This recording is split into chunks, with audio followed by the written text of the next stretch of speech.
Hello everyone! In this video we are going to explore the 4 different types or categories of our Linux commands. So far in this course we have learned a good chunk of Linux commands, but now you have to understand that there are 4 different categories of our Linux commands. So any Linux command can be one of the following 4 different categories or types. So the first category is executable programs. So there are many Linux commands that are actually executable program, just like any program, right? And they are found inside of your bin directory, or it can be also found in the user bin directory. So this is where you can find the executable programs, right? Okay, and one of the most famous executable command is actually the cp command that you use to copy your files. Okay, another category, so another type of commands is a shell built in. So a command can actually be built inside of your shell. So our default shell here, which is bash, stands for born again shell. It has many different built-in commands, and one of the most famous built-in commands is your lovely cd command that you use to change between your directories. And now the third category or type is shell scripts. So we not talk about them yet, but you have probably heard about shell scripts. So shell scripts are just like files that contains code, right? And we will devote an entire section just talking about and writing shell scripts. So for now you don't need to worry about them that much, but all you need to know is that a command can actually be a shell script. And also they can be found anywhere, but most commonly they'll be found in your binary directory and your user bin directory. So this is the user bin directory, and here they can also be found here. So as you can see here, cp, for example, is an executable program, but here you can see many different files, right? So actually they differ in appearance. So these are shell scripts, but these guys here are files. So all these guys that have diamond shape, they are commands, executable programs, but all these guys that are like that are actually shell scripts. And if you open them, you will see some code. So like a for loop or and you have an if statement here, etc. Okay. So the last category or type is the alias type, and this is by far my favorite category, and I'll tell you why. Because you can actually define or create your own commands. So you can make your own commands in Linux, and this is the power of Linux, right? So formally, an alias is a command that you can define yourself, or it's a command that we can define ourselves, and it is usually built from other commands. And one of the most famous aliased commands is the ls command, and we will see how to create our own commands very soon in this course, so stay tuned. So now let's get to business.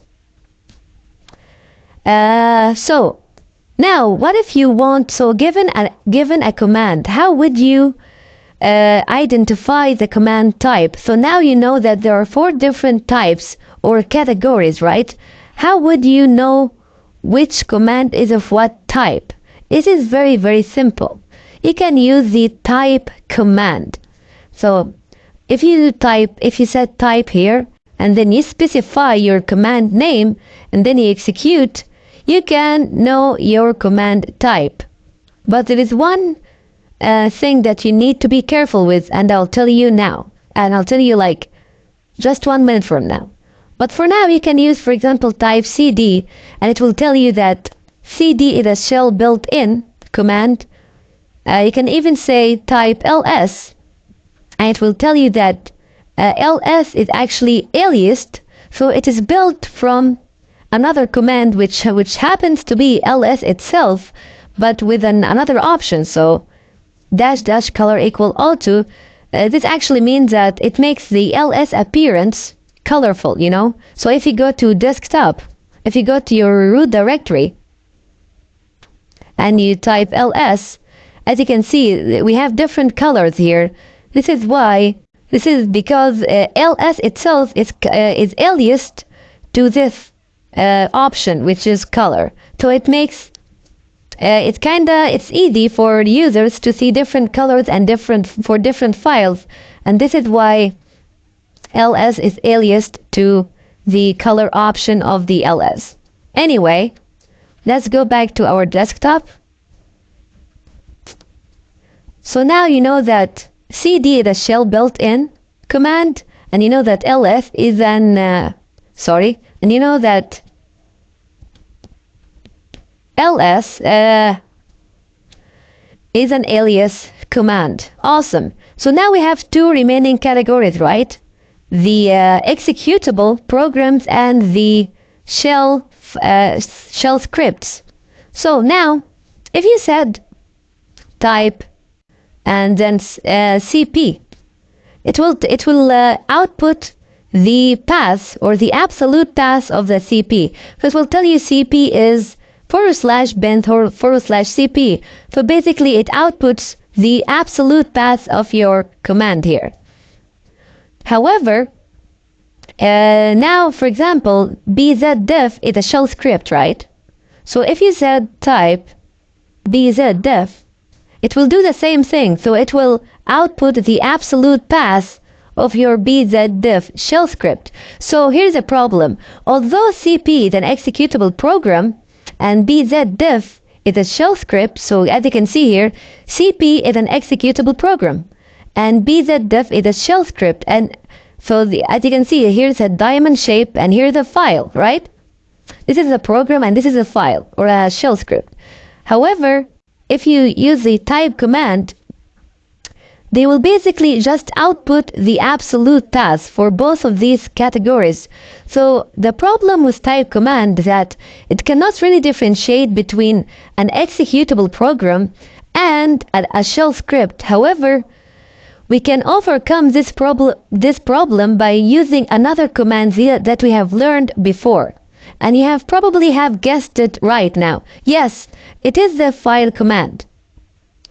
However, if you just say file cp, it will not work. You have to specify where is the cp command.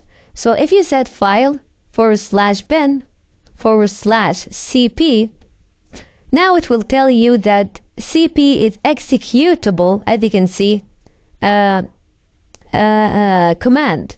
And now if you said file bin bzdef, now it will tell you that bzdef is actually a shell script.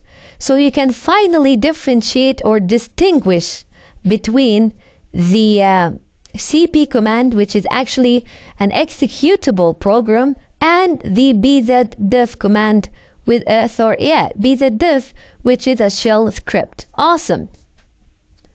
And here's another funny thing. You can use type and this will tell you that type itself is a shell built-in command. So let's do it again. Type date. Okay, it will just output the absolute path name of the date, but now you have to make sure whether date is actually a shell script or an executable program. So you use the file command. So file date. Awesome. So executable and file. Another one, which is that other shell script, bz.exe. It will tell you shell script, and type ls. ls is an alias command. Okay, so yeah, so that's it. Now you can use the combination of these two commands, the type and the file, to reveal the command type or the command category. And this is very useful. Now you actually know that our commands are of 4 different categories or types. I'll do one last example here, which is the hardest one. So as I told you from the beginning that executable programs can be found in your bin directory or your user bin directory. So far I have been using the bin directory, but now I will actually use the user bin directory. So in your user bin directory, you can find, for example, the cal command, the calendar command. So if you said here type cal, as you can see, it will tell you cal is, and it will output it will output the path or the absolute path of your cal command. However, I still am not sure whether cal is a shell script or is an executable program, so I use the file command, but I have to specify the absolute path name. So I will say user bin and then cal. However, now it tells me that cal itself, the command cal, is a symbolic link to ncal. So I go further and say, okay, let's see. So here I type ncal now. And finally it tells me that ncal is an executable program. So basically the cal command that I have here is a symbolic link to an executable program that is called ncal. So as you can see, this is like too much now, right? Okay, so our commands themselves can be links. They can be links to another commands. So that's one concept that I want you guys to know. And as you can see, we're getting to more advanced concepts here, but they are very, very useful and helpful. So yeah, that's it for this video. I hope you guys enjoyed it. Ciao!